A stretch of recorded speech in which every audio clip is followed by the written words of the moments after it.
స్తుతులు చెల్లిద్దాం. గురు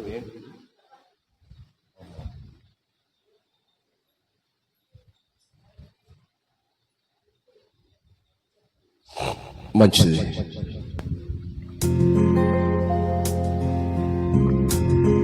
praise God. స్తోత్రం స్తోత్రం.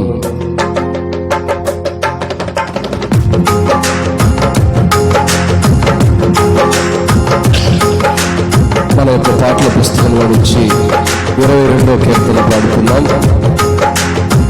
నా కలవరములన్నీ కనుమరుగు చేసినావు, నా కన్నీయుని గుడ్డులో దాచి కవిలలో రాసినావు. నా కలవరములన్నీ కనుమరుగు చేసినావు, నా కన్నీయుని గుడ్డులో దాచి కవిలలో రాసినావు. నా ప్రాణాన్ని నీ జీవపూటలో కట్టినావా యేసయ్య బహు ప్రేమతో. నా ప్రాణాన్ని కట్టినావా యేసయ్య బహు ప్రేమతో. నా కలవరములన్నీ కనుమరుగు చేసినావు, నా కన్నీయుని గుడ్డిలో దాచి కవిలలో రాసినావు. నీ చేయి నన్ను సంరక్షించెను, నా శత్రువులు కీడు చేయలేకపోయిరి. నీ చేయి నన్ను సంరక్షించెను, నా శత్రువులు కీడు చేయలేకపోయి. నా ప్రాణాన్ని నీ జీవపూటలో కట్టినావా యేసయ్య బహు ప్రేమతో. నా ప్రాణాన్ని నీ జీవపూటలో కట్టినావా యేసయ్య బహు ప్రేమతో. నా కలవర అందరూ సంతోషంగా ఉద్యోగంగా చేతులు వారందరూ కూడా దేవుని కనపడతాము. నా కన్నీయుని గుడ్డిలో దాచి కవిలలో రాసినావు. యెహోవా యుద్ధములు చేయుటకు కృపనిచ్చితివి, శాశ్వతమైన సంతతిని స్వాస్థ్యముగా నాకిచ్చితివి. యెహోవా యుద్ధములు చేయుటకు కృపనిచ్చితివి, శాశ్వతమైన సంతతిని స్వాస్థ్యముగా నాకిచ్చితివి. అందరూ ప్రతి ఒక్కరు ఆయన మనకిచ్చినటువంటి ప్రాణాన్ని ఆయన జీవపు ఊటలో కట్టిన ఆ యేసయ్య బహు ప్రేమతో. నా ప్రాణాన్ని నీ జీవపు ఊటలో కట్టినావా యేసయ్య బహు ప్రేమతో. నా కలవరములన్నీ కనుమరుగు చేసినావు, నా కన్నీయుని గుడ్డిలో దాచి కవిలలో రాసినావు. ప్రతికూలములన్నిటిలో అపాయము రాదు, జీవిత కాలమంతా నాకు ఈడలేదు. ప్రతికూలములన్నిటిలో అపాయము రాదు, జీవిత కాలమంతా నాకు ఈడలేదు. నా ప్రాణాన్ని నీ జీవపూటలో కట్టినావా యేసయ్య బహు ప్రేమతో. నా ప్రాణాన్ని నీ జీవపూటలో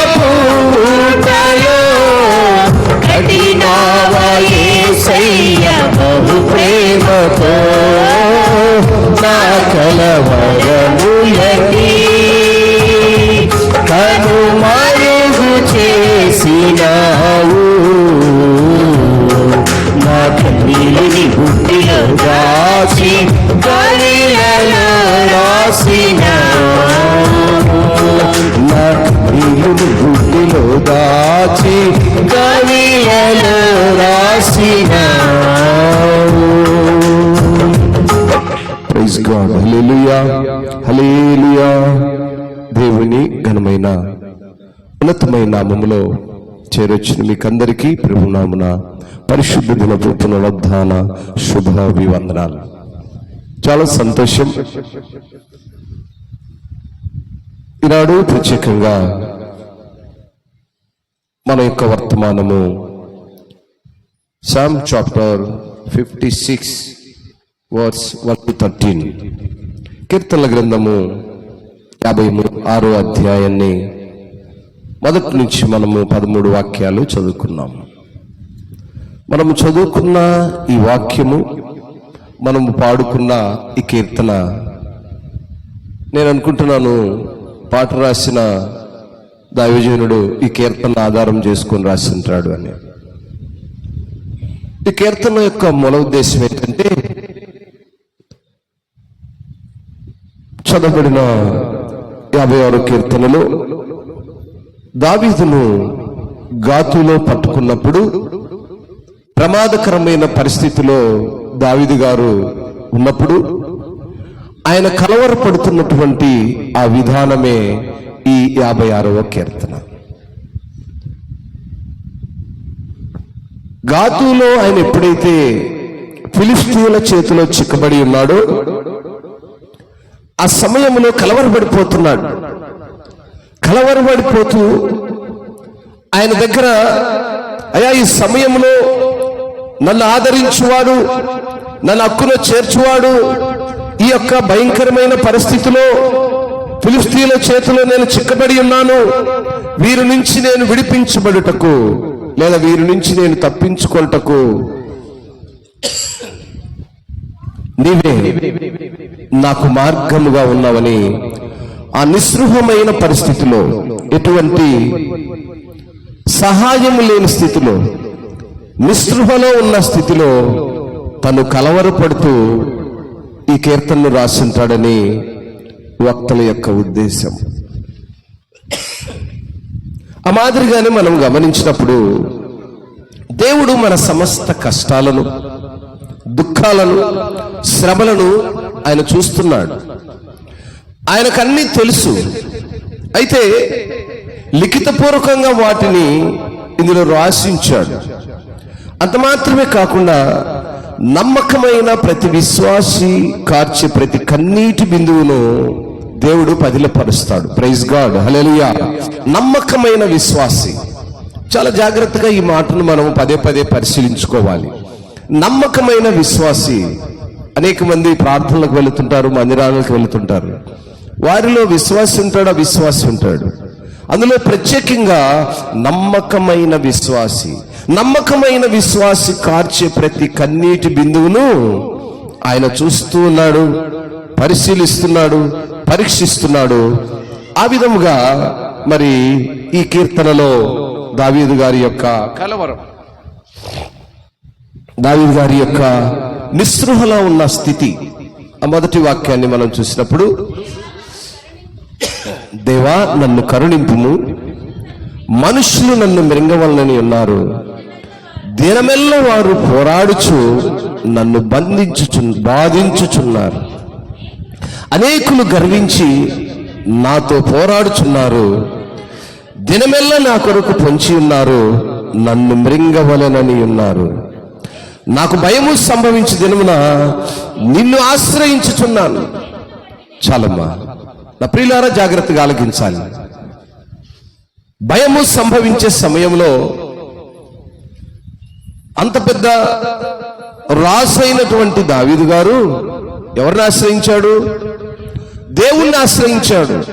పెద్ద సైన్యం ఉంది, కావలసిన ధనం ఉంది, ఏదైనా చేయగల శక్తి కలిగినటువంటి దావీదు గారు నిస్పృహ స్థితిలో ఫిలిష్తీయుల చేతిలో చిక్కబడినప్పుడు, గాదులో తను నివాసం చేస్తున్న సమయంలో, అప్పుడు దేవుని యొక్క సన్నిధిలో అడుగుతున్నాడు, అయ్యా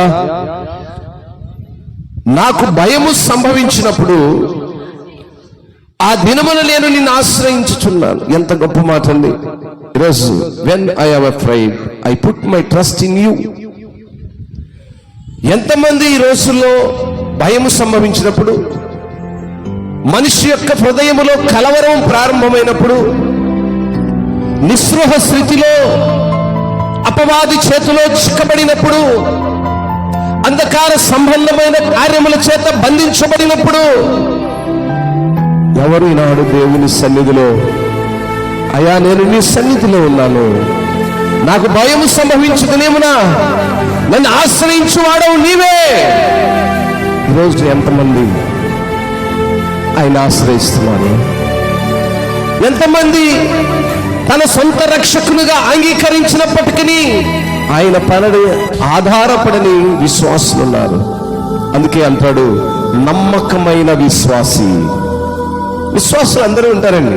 ఎందుకనగా మందిరానికి అందరూ వెళ్తారు, దేవుని సన్నిధికి అందరూ వెళ్తుంటారు, కానీ విశ్వసించేవారు కొంతమంది ఉంటారు. అందుకే వారిని నమ్మకమైన విశ్వాసి అన్నారు.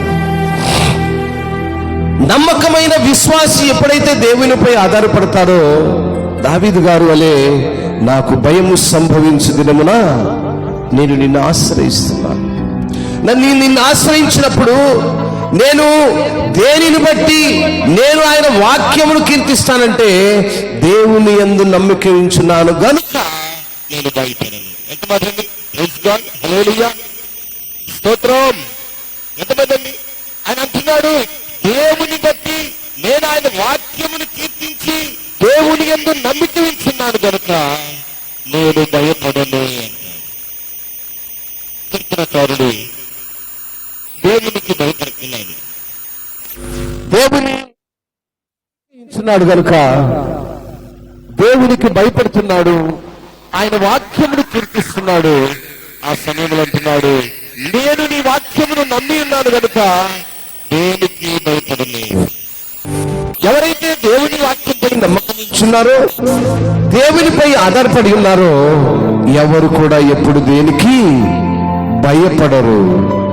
అలాంటి సమయంలో అంటున్నారు, అవిశ్వాసులు నన్నేం చేయగలరు, శరీరదారులు నన్ను ఏం చేస్తారు, నేను నమ్మకమైన విశ్వాసిగా మనపూర్వకముగా నీపై విశ్వాసం ఉంచినప్పుడు శరీరధారులు నన్నేమి చేయగలరు. ప్రైజ్ గాడ్, హల్లెలూయా.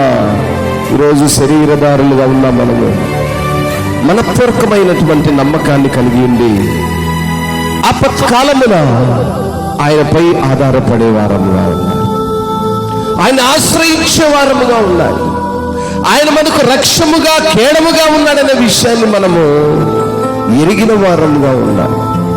మనం ఎల్లప్పుడూ ఎప్పుడు నేను జ్ఞాపకం చేస్తుంటున్నాను, మన పితరుల కాలం నుంచి మనము దేవుని సన్నిధికి నడుస్తూ ఉన్నాం.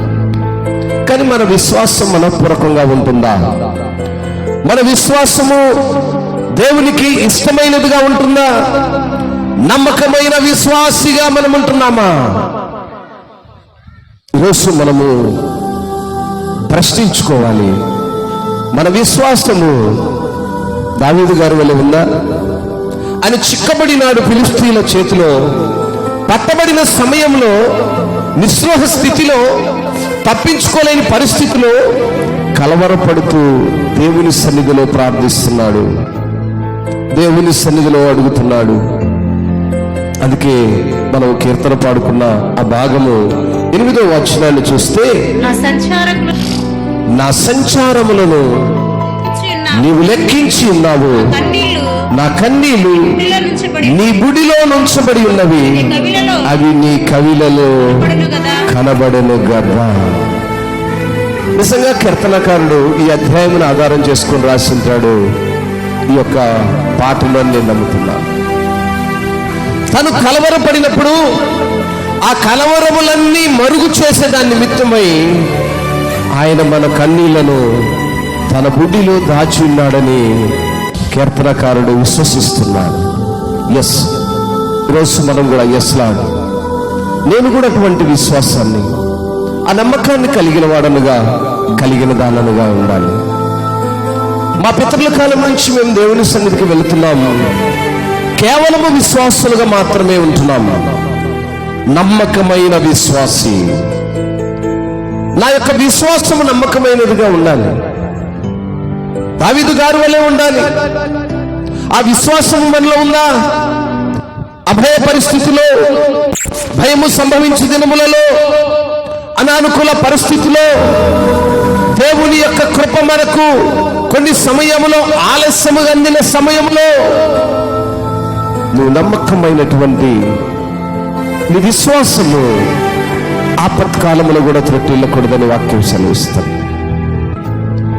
కొన్ని సమయాల్లో మన ప్రార్థనకు జవాబు ఆలస్యంగా రావచ్చు. కొన్ని సమయాల్లో మనం ఊహించని భయంకరమైన స్థితిని ఎదుర్కోవలసిన పరిస్థితులు రావచ్చు. నమ్మకమైన విశ్వాసి ప్రతి పరిస్థితిని ఎదుర్కొనేవారుగా ఉండాలి. ఇక్కడ మనం గమనిస్తే దావీదు గారు ఒక సామాన్యమైన గొర్రెల కాపరిగా గొర్రెలు కాచుకుంటూ ఉన్నాడు కదా. ఆయన అడగలేదు, అయ్యా నువ్వు నన్ను రాజుగా చెయ్యి, ఇశ్రాయేలు ప్రజలను పాలించేవానిగా నేను ఉండాలని ఆయన కోరాడా? No, never. ఛాన్సే లేదు. ఎందుకనగా ఒక సామాన్య గొర్రెల కాపరికి ఏం ఆలోచన ఉంటుందంటే 10 గొర్రెలు ఉన్నాయి, ఇంకొక 10 గొర్రెలు తోడైతే బాగుండు అనుకుంటాడు. గొర్రెల కాపరికి రాజు కావాలనే కోరిక ప్రేమలో కూడా ఉండదు కదా. దేవుని చిత్తములో ఆయనే తనను కింగును చేశాడు గనుక ఆయన చిత్తంలో ఇప్పుడున్న ప్రతి పరిస్థితిని ఎదుర్కొనే నమ్మకాన్ని కలిగి ఉన్నాడు దావీదు గారు. ప్రైజ్ గాడ్, హల్లెలూయా. గనుకనే ఆయన ఆ కీర్తనలో తన యొక్క స్థితిని ఎక్కడా మర్చిపోలేదు. అక్కడ అందుకన్నాడు, నాకు భయము సంభవించు దినమున నేను నిన్ను ఆశ్రయించున్నాను. దేన్ని బట్టి అంటే ఆయన వాక్యమును కీర్తిస్తున్నాను, నీ యందు నమ్మిక ఉంచున్నాను గనుక నేను భయపడను. I'm not fear. నేను దేనికి భయపడను? కారణము నీ వాక్యమును చేతపరుచుకుని ఉన్నాను, నీపై నమ్మకము కలిగి ఉన్నాను గనుక శరీరధారులు నన్నేమి చేయుదురు. Yes, that believe. ఆ విశ్వాసము మనలో ఉండాలి. ఆ విశ్వాసం మనలో ఉండాలి. అటువంటి విశ్వాసమే నమ్మకమైన విశ్వాసం. నిజంగా నా ప్రియ దేవుని సంగమా, ఈరోజు వాక్యం సెలవిస్తా ఉంది, నీవే రీతిగా ఉన్నావో నీ కన్నీళ్లను ఆయన బుడ్డిలో ఉంచబడి ఉన్నవని నువ్వు నమ్ముతున్నావా? ఆ నమ్మకమైన విశ్వాసిగా ఈ భూమి మీద మన శ్రమల్లో మనల్ని ఆదరించడానికి, మనకు బహుమానం ఇవ్వటానికి వాటిని గ్రంథ రూపములో ఆయన రచించి ఉన్నాడు. ప్రైజ్ గాడ్, హల్లెలూయా. ఆ బహుమానము పొందుకోవడానికి నమ్మకమైన విశ్వాసిగా మనం ఉంటున్నామా? కీర్తనకారుడు చిక్కబడి ఉన్నాడు. కీర్తనకారుడు ఊహించని పరిస్థితిలో పట్టబడి ఉన్నాడు. అయితే ఏ విధముగానూ భయపడలేదు. ఫిలిష్తీయుల యొక్క ఆ భయంకరమైనటువంటి పన్నాగానికి ఆయన ఏమాత్రం భయపడలేదు. ఎందుకనగా కష్టాలు వేదనలు మనకు వచ్చినప్పుడు, మన నిరుత్సాహ సమయాల్లో, అనగా అస్వస్థతలలో, నిద్రలేని రాత్రులలో, ఆర్థిక ఇబ్బందులలో, లేక పనిచేసే పరిధిలో కష్టాలు వచ్చే సమయాల్లో, మన ఉద్యోగాల్లో వచ్చే కష్టాల్లో, కుటుంబాల్లో ఆర్థిక పరిస్థితుల్లో, ఏమీ తోచని నిస్సహాయ స్థితిలో దేవుడు ప్రేమతో మన వైపు చూస్తాడనేటువంటి నమ్మకమైన విశ్వాసం. Praise God. దావీదు గారు ఎటువంటి నమ్మకాన్ని కలిగి ఉన్నాడని మనం చూస్తే నిజంగా ఊహించని యొక్క స్థితి. మనం ఈ సందర్భాన్ని 1 సమూయేలు గ్రంథము 21వ అధ్యాయము 12వ వాక్యంలో మనం చూడగలుగుతాం. దావీదు ఈ మాటలు తన మనస్సులో నుంచుకొని గాదు రాజైన ఆహీషులకు బహు భయపడెను. కాబట్టి దావీదు వారి ఎదుట తన చర్య మార్చుకొని వెర్రివాని వలె నటించుచు ద్వారపు తలుపుల మీద గీతలు గీచు ఉమ్మి తన గడ్డము మీదకి కారణిచ్చుచుండెను. వారతని పట్టుకొని పోగా అతడు పిచ్చి చేష్టలు చేయించు వచ్చెను. కావున ఆకీషు రాజు, మీరు చూచితిరి గదరా, వానికి పిచ్చి పట్టినది, నా యొద్దకు విని ఎందుకు తీసుకుని వచ్చితిరి. చాలా పిల్లలు ఇక్కడ గమనించినప్పుడు దావీదు యొక్క ప్రవర్తన అక్కడున్న పరిస్థితిని బట్టి మార్చుకోవలసి వచ్చినది. దావీదు ఫిలిష్తీయుల చేతిలో చిక్కబడ్డాడు. గాతుకు రాజైనటువంటి ఆకీషునకు సరెండర్ అయిపోయాడు. సరెండర్ అయిపోయిన ఆ స్థితిలో తను ఎలా ఈ యొక్క పరిస్థితి నుంచి తప్పించబడాలనేటువంటి ఆలోచన చేసిన సమయంలో దేవుడు తనకిచ్చినటువంటి సంపూర్ణమైన జ్ఞానం, సమయోచితమైన జ్ఞానం, అపాయంలో నుంచి తప్పించబోటకు సమయోచితమైనటువంటి జ్ఞానము, అక్కడి నుంచి తప్పించుకోవడానికి ఉన్నతమైనటువంటి తెలివిని ఉపయోగించాడు దావీదు గారు. ఏ అబద్ధము ఆడలేదు, ఏ బొంకింపు చేయలేదు. ఆ మార్గము నుంచి తప్పించుకోవడానికి, ఆ ఫిలిష్తీయుల నుంచి తప్పించుకోవటానికి చాలా ఉన్నతమైన తెలివిని ఉపయోగించాడు. అందుకే దావీదు ఈ మాటలు తన మనస్సులో నుంచుకొని గాతు రాజైన ఆకీషునకు భయపడాను. భయపడిన సమయము ఎందువలన అక్కడ భయపడవలసి వచ్చిందనగా, చిక్కబడి ఉన్నాడు, పట్టబడి ఉన్నాడు ఫిలిష్తీయులటువంటి చేతిలో. నా ప్రియులారా, కొన్నిసార్లు మన ఊహలు, మన తలంపులు వేరుగా ఉంటాయి, దేవుని ఉద్దేశాలు వేరుగా ఉంటాయి. అలాంటి పరిస్థితిలో, చిక్కబడిన పరిస్థితిలో, నిస్పృహలా ఉన్న పరిస్థితిలో, కలవరపడుతున్న పరిస్థితిలో దేవుని సన్నిధిలో మరి ఆ రీతిగా దేవుణ్ణి అడిగే అనుభవానికి మనం వెళ్ళగలగాలి. వాక్యాన్ని ఆధారం చేసుకోగలగాలి. వాక్యానుసారమైన జీవితంలో బ్రతకడానికి అలవాటు చేసుకోవాలి.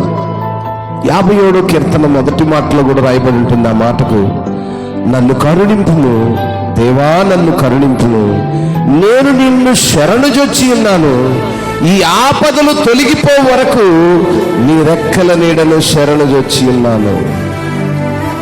ప్రార్థిస్తున్నాడు, దేవుని సన్నిధిలో కలవరపడుతున్నాడు. ఒకవైపు మనస్సులో వేదన పడుతున్నాడు, ఆకీషు రాజు ముందు నిలబడి ఉన్నాడు. ఒకవైపు మనస్సులో వేదన ఉంది, మనస్సులో కలవరం ఉంది, నిస్పృహమైన స్థితిలో ఉన్నాడు.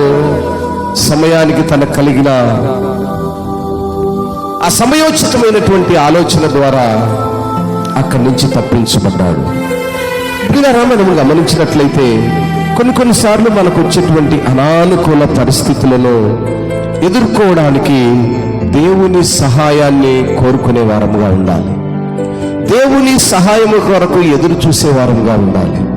దేవుని సహాయాన్ని కోరుకునేటప్పుడు ఆయన యొక్క వాక్యములోని ప్రతి మాటను మనము జ్ఞాపకం చేసుకోవాలి, పరిస్థితులను జ్ఞాపకం చేసుకోవాలి. ఏ విధానములో మనం ఉన్నామో, ఏ విధానంగా మనము తప్పించబడతామనే మాటను మనం అక్కడ జాగ్రత్తగా పరిశీలించుకోవలసిన వారమై ఉన్నాం. ఆయన ఆ రీతిగా దేవుని సన్నిధిలో, దేవుని దగ్గర మరపెడుతూ ఉన్నాడు, అడుగుతూ ఉన్నాడు, అయ్యా నేను నీ శరణుజొచ్చి ఉన్నాను గనుక నాకు సహాయము దయచేయి. ఒక నమ్మకమైన విశ్వాసికున్నటువంటి విలువలు. ఆ మాదిరిగా మనం చూసినట్లయితే 59వ కీర్తన 3వ వాక్యంలో కూడా రాయబడి ఉంటుంది,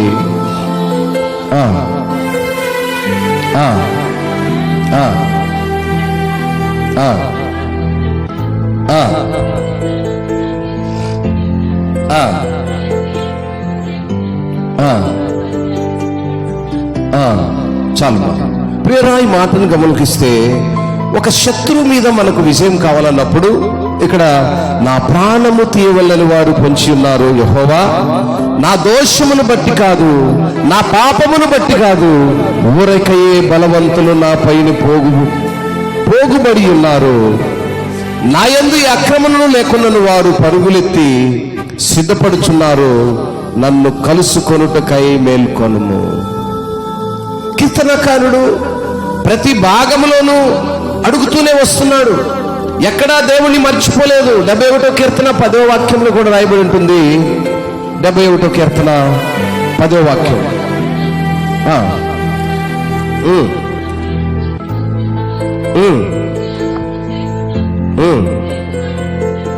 ఎస్,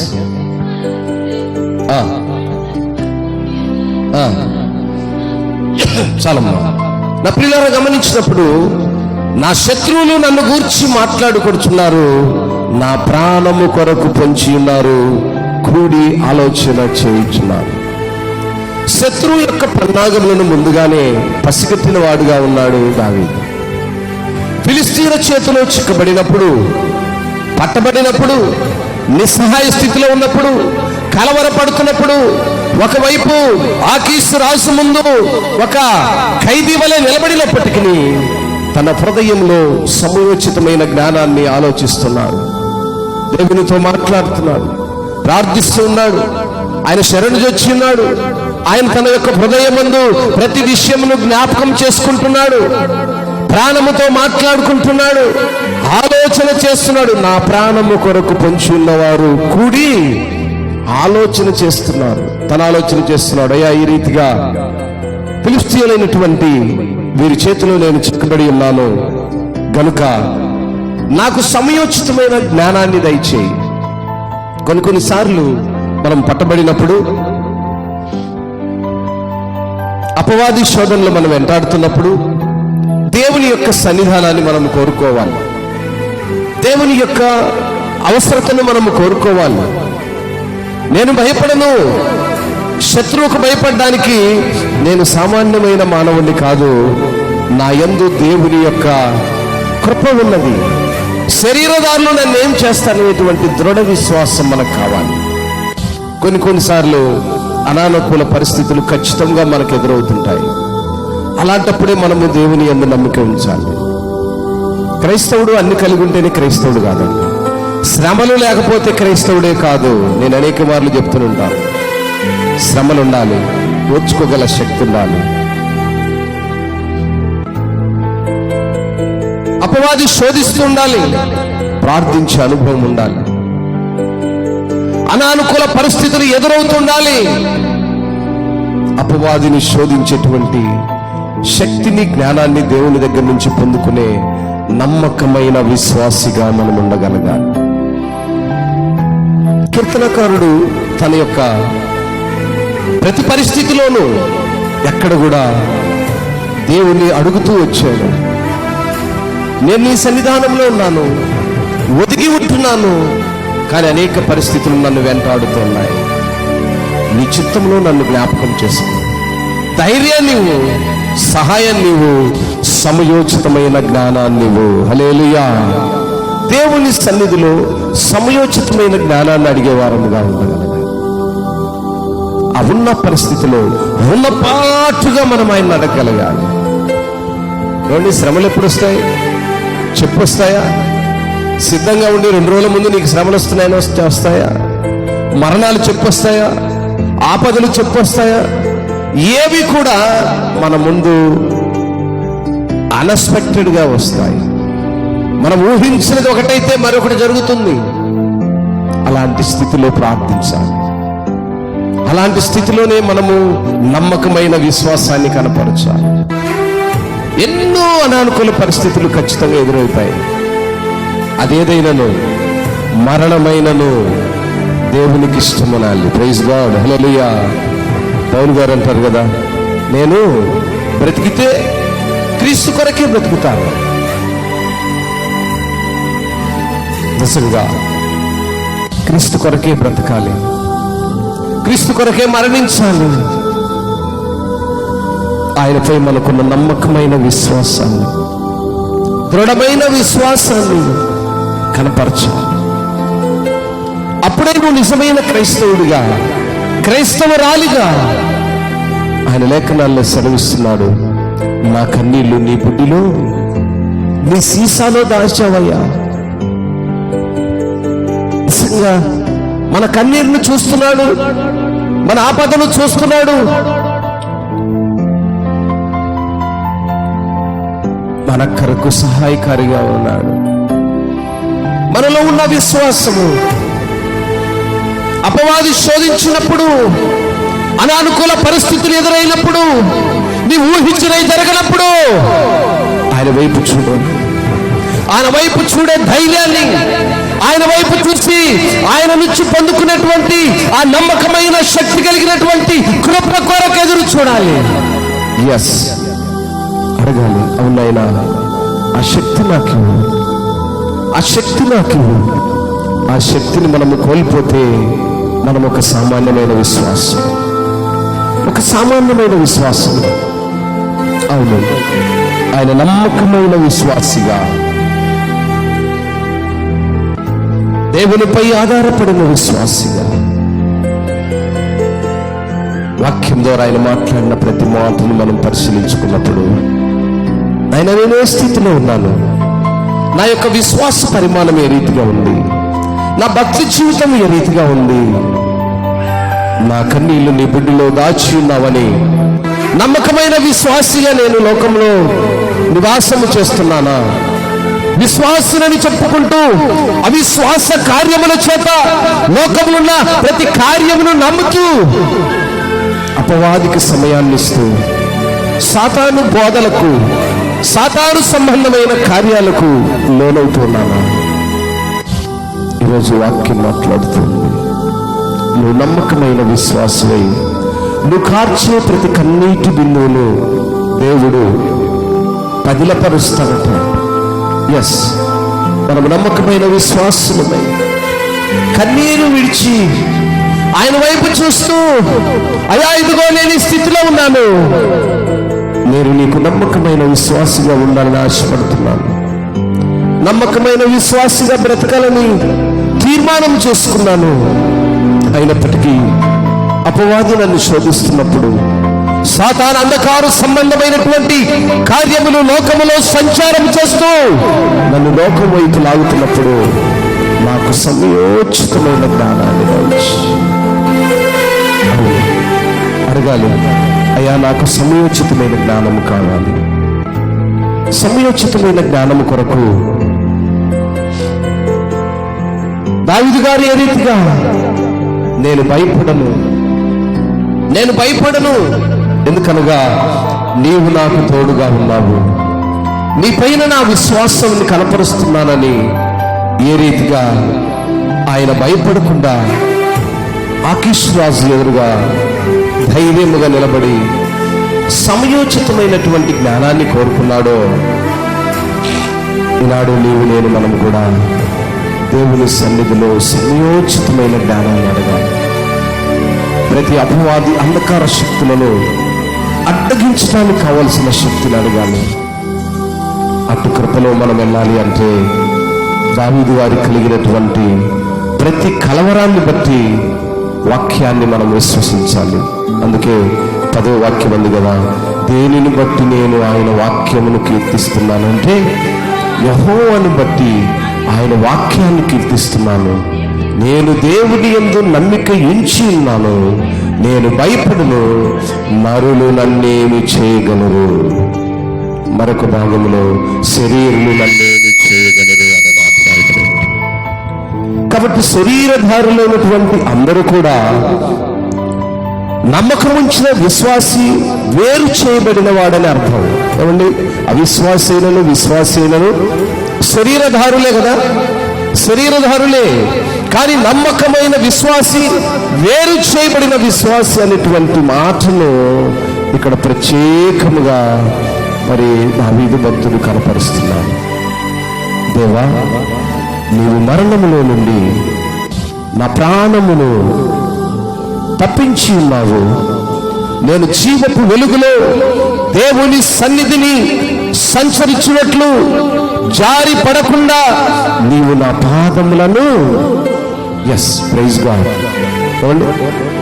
జీవపు వెలుగులో దేవుని సన్నిధిలో సంచరించే అనుభవానికి వెళ్ళాలి.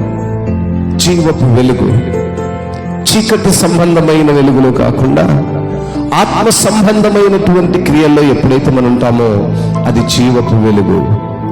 సాతాను సంబంధమైనటువంటి కార్యాలకు ఎప్పుడైతే మనము సమయాన్ని ఇస్తామో అది చీకటి సంబంధమైనటువంటి కార్యాలు, వెలుగు సంబంధమైనటువంటి కార్యాలను ఎప్పుడైతే మనము కలిగి ఉంటామో దేవుని సన్నిధిని సంచరించినట్లు జారి పడకుండా నా పాదాలను తప్పించి ఉన్నావు. ఫిలిష్తీయుల చేతిలో సమయోచితమైన జ్ఞానముతో దావీదు గారు విడిపించబడి ఉన్నాడు, పట్టబడి ఉన్నాడు, ప్రార్థించాడు. దేవుడు సమయోచితమైన జ్ఞానాన్ని ఇచ్చాడు, తప్పించబడి ఉన్నాడు.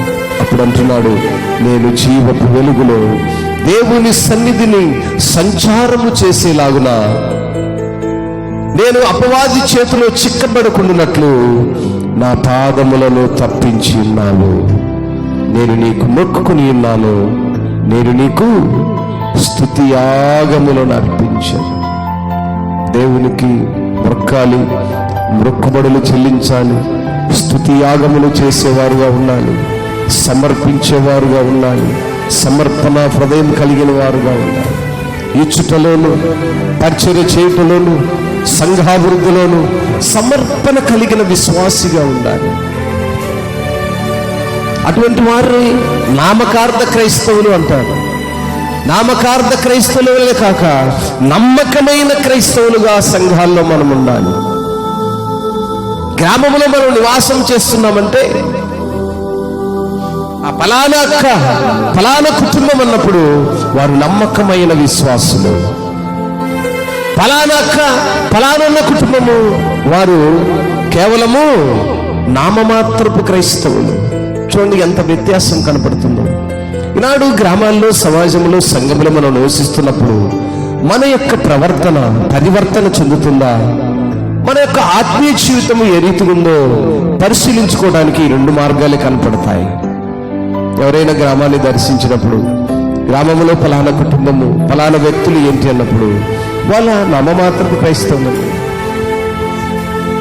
నమ్మకమైన క్రైస్తవులు అనేటువంటి నామకరణాన్ని కలిగిన వారుగా ఉండాలి. ఈరోజు మనము దావీదు గారిని చూసినప్పుడు శ్రమలలో, వేదనలో, శోధనలో, ఆపదలో చిక్కబడినప్పుడు దేవుని సన్నిధిలో కలవరపడుతూ తనున్నటువంటి ఆపద నుంచి తప్పించుకునేటువంటి విధానాన్ని ఎంతో చక్కగా కీర్తనకారుడు రాసి ఉన్నాడు. ఆ సమయంలో ఈ వాక్యాన్ని చదువుతున్నప్పుడు ఆ కీర్తన ఎంతో నా యొక్క ఆ హృదయాన్ని మరి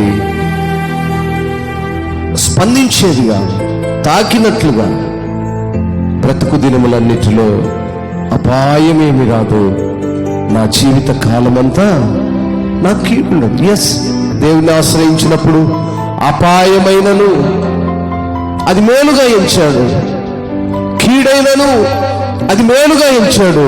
నిజంగా అండి, ఆపదను, కీడును మేలుగా ఎంచేటువంటి విశ్వాసే నమ్మకమైన విశ్వాసం. కొంతమంది విశ్వాసులను మనం చూస్తున్నాము, ఆపద కలిగినప్పుడు, శ్రమ వచ్చినప్పుడు, అనానుకూల పరిస్థితులు ఎదురైనప్పుడు దేవుని నిందించేవారు నమ్మకమైన క్రైస్తవులు కాలేరు. గడిచిన వారం అనుకుంటా నేను ఒక సేవకుని జ్ఞాపకం చేశాను. ఒక పాస్టర్ గారు మరణించారు. చక్కగా సంఘాలు నడిపిస్తున్నాడు. రాత్రికాలపు 10 గంటల కోటము కూడా ముగించుకొని ఇంటికి చేరాడు. ఇంటికి చేరి ఒక మధ్య రాత్రికాల సమయంలో ఏదో బాధగా ఉందని లేచి అటు ఇటు తిరుగుతున్నాడు. తన భార్య సహచారిని తన పనుతో తను ప్రయత్నించింది, సహాయం చేసింది. దేవుని పిలుపు మేరకు మరణించాడు.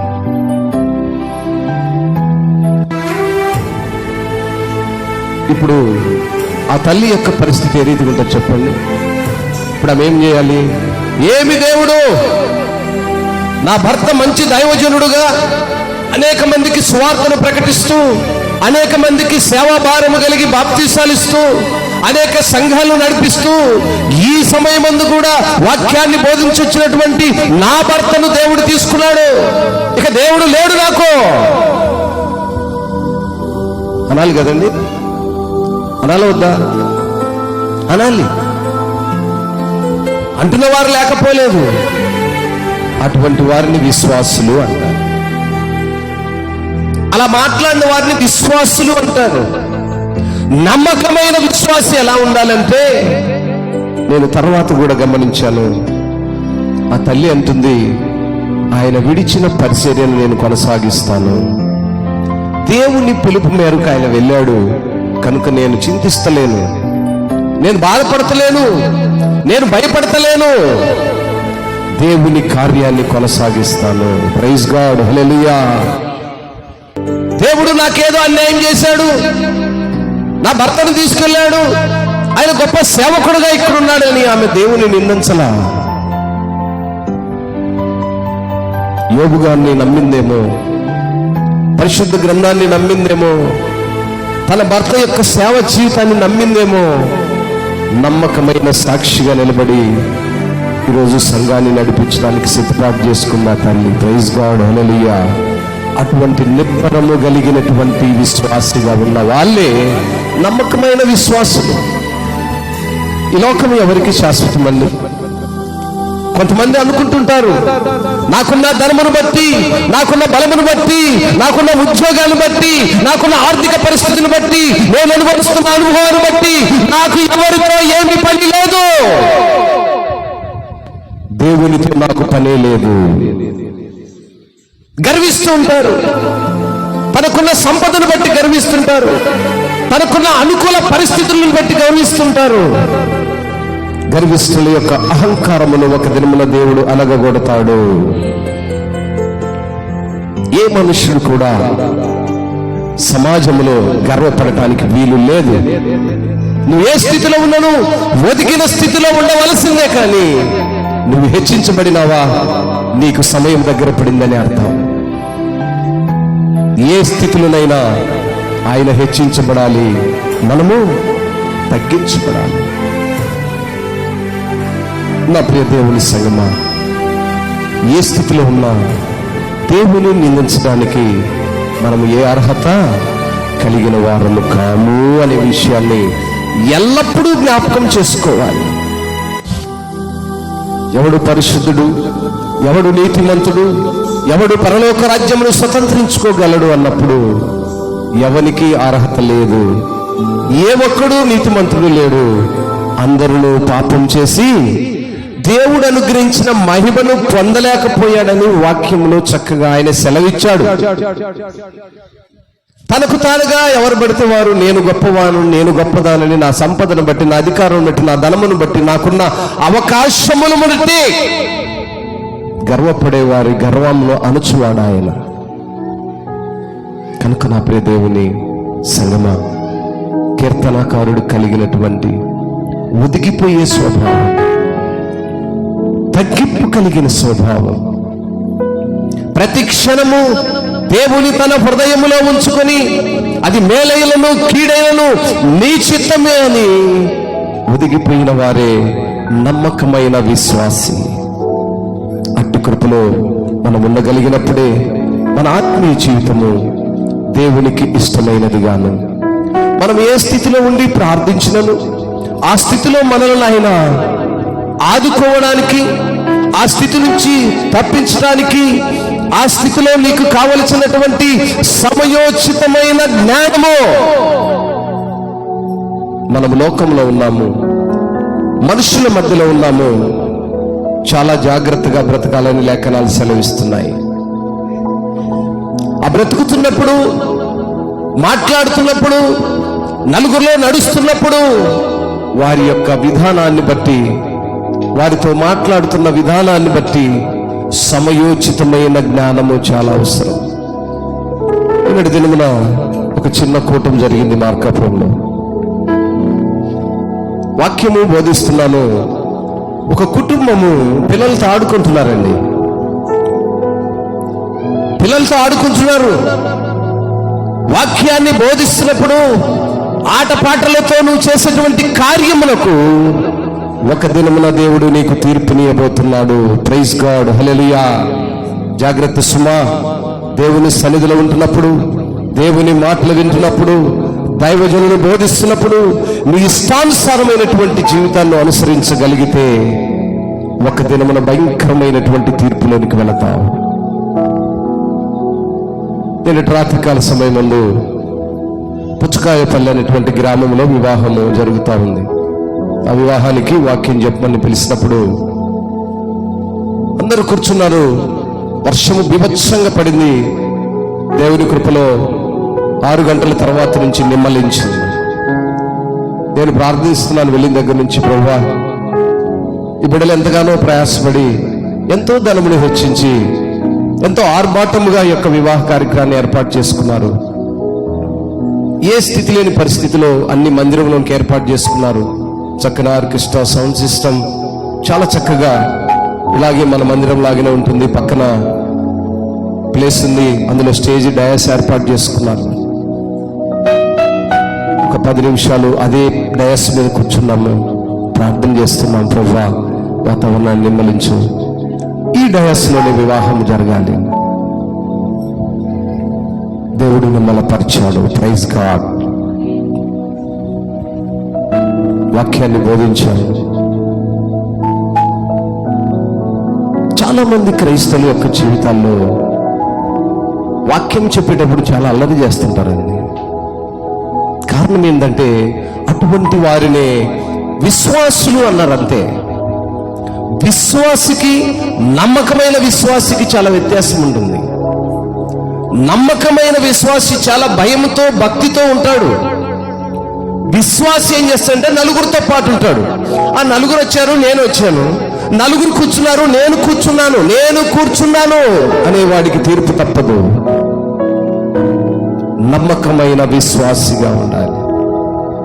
వాక్యం బోధిస్తున్నాను, అల్లరి చేస్తున్నారు, ఆపేశాను, చెప్పారు, మా వాక్యాన్ని వింటున్నాం, జాగ్రత్తగా భద్రంగా మీ పిల్లల దగ్గర ఉంచుకోండి. దేవుని వాక్యం అంటే ఏంటి? దేవుడు నీతో, నాతో, మనతో మాట్లాడే సమయం ఇది. అది ఏ సందర్భమైనా ఆ సమయానికి నువ్వు విలువకపోతే నువ్వు విశ్వాసమే. కానీ దేవుడు ఎవరి కోసం ఎదురు చూస్తున్నాడు? నమ్మకమైన విశ్వాసి కోసం. అట్టి కృపలో దేవుడు అనేక కార్యాలు చేస్తా ఉన్నాడు. మన ఆత్మీయ జీవితంలో ఏ స్థితిలో మనమున్నా ఎప్పుడు కూడా దేవుని నిందించక ధైర్యంగా ముందుకెళ్ళేటువంటి శక్తిని దేవుడి నుంచి పొందుకోవాలి. దేవుడి నుంచి పొందుకోవాలి. ఆత్మధైర్యాన్ని పొందుకోవాలి. విశ్వాస పరిమాణాన్ని పెంచుకోవాలి. బాలుడు పుట్టిన తర్వాత ఏ రీతిగా ఆధ్యాత్మికంగా తను ఎదుగుతున్నాడో, దేవుని సన్నిధిలో మన దినములు జరుగుతున్నప్పుడు ఆత్మీయ విశ్వాసము పరిమాణము, ఆ పరిణితి చెందుతూ ఉండాలి. అలా లేనప్పుడు కేవలం విశ్వాసిగానే ఉంటాం. దావీదు గారు దేవుని ఎడల విశ్వాసం ఉంచాడు. తన బ్రతుకు దినములన్నట్లు ఏ అపాయాన్ని ఎదురు చూడన్నాడు. తన జీవిత కాలం అంతా నాకు కీడు రాదన్నాడు. ఆయన చేయి నన్ను సంరక్షించిందన్నాడు. శత్రువులు నన్నేమి చేయలేకపోయారు అన్నాడు. ఆ బిలీవ్, ఆ ఫెయిత్, అది మనలో ఉన్నప్పుడే మన ఆత్మీయ జీవితము, మన క్రైస్తవ జీవితము స్థిరపరచబడుతుంది. మన ప్రార్థనకు దేవుని దగ్గర నుంచి సమాధానాన్ని పొందుకోగలుగుతాం. దేవుడి మాటలు దీవించి ఆశీర్వదించును గాక. ఆమేన్. చిన్న ప్రార్థన చేద్దాం. దయగల తండ్రి, నీ ఘనమైన పాదాలను బట్టి వందనాలు. ఉదయ సమయంలో మీరు మాతో మాట్లాడిన ప్రతి మాటను బట్టి మీకు స్తోత్రాలు. కీర్తనకారుడు గాతులో ఉన్నటువంటి ఫిలిష్తీయుల చేతిలో చిక్కబడి ఉన్నాడు. ఫిలిష్తీయులు తనను ఏ రీతిగా చంపాలనో, ఏ రీతిగా బంధించాలనో, ఏ రీతిగా అల్లరి చేయాలనో వారి పన్నాగాలు పట్టున్నారు. నమ్మకమైన విశ్వాసిగా, నమ్మకమైన భక్తుడుగా, నమ్మకమైనటువంటి నాయకుడుగా నాయన దావీదు గారు నీ సన్నిధిలో ప్రార్థిస్తూ వచ్చాడు. నువ్వు నాకు తోడున్నావు, నాకెందుకు భయము? శరీరధారులు నన్నేమి చేయగలరు? నేను విశ్వాసిని కాదు, నమ్మకమైన విశ్వాసిని. నా విశ్వాస పరిమాణమును బట్టి నువ్వు నాకు తోడుండగా ఈ శరీరధారులు ఏమి చేయగలరు? నేనెందుకు భయపడాలి? అవునైనా ఈరోజు ఈ వాక్యం ద్వారా ఎంతమంది అయితే నీ మాటలు విన్నారో, ఎవరెవరు ఏ స్థితిలో తప్పిపోయి ఉన్నారో, ఏ స్థితిలో పడిపోయి ఉన్నారో, ఏ భయంకరమైనటువంటి బాధలతో చిక్కబడి ఉన్నారో, శోధనలో చిక్కబడి ఉన్నారో, అంధకార సంబంధమైన సాతాను చేత బంధించబడి ఉన్నారో, నిస్పృహలో ఉన్నారో, నాయనా ఇన్ని కలవరములు కలిగి ఉన్నారో, కలవరములన్నీ మరుగు చేసేవాడవు నువ్వైనా. మా కలవరములన్నీ నాయన మరుగు చేసేవాడు నువ్వైనా. ఆ విశ్వాసంతో ఎంతమంది అయితే నాయనా నీపై ఆధారపడి ఆనుకుని హత్తుకుని నీ వైపే చూస్తూ వారి కలవరములన్నీ నీపై ఉంచున్నారు, అటు వారందరికీ సహాయం చేయి. ఈ వర్తమాన బిడ్డల జీవితాల్లోనైనా ఫలించులాగను, దీవెనకరముగా ఉండులాగను, మాదిరికరముగా ఉండులాగను, నికిష్టులుగా నివాసం చేయడానికి ఉపనిమ్మని ఈ వర్తమానం విని వారి జీవితాలను సరిచేసుకోవడానికి తీర్మానం చేసుకున్న బిడ్డలను మీరు జ్ఞాపకం చేసుకోమని యేసు ఉన్నత నామములో ప్రార్థించి వేడుకుంటున్నాము తండ్రి. ఆమేన్.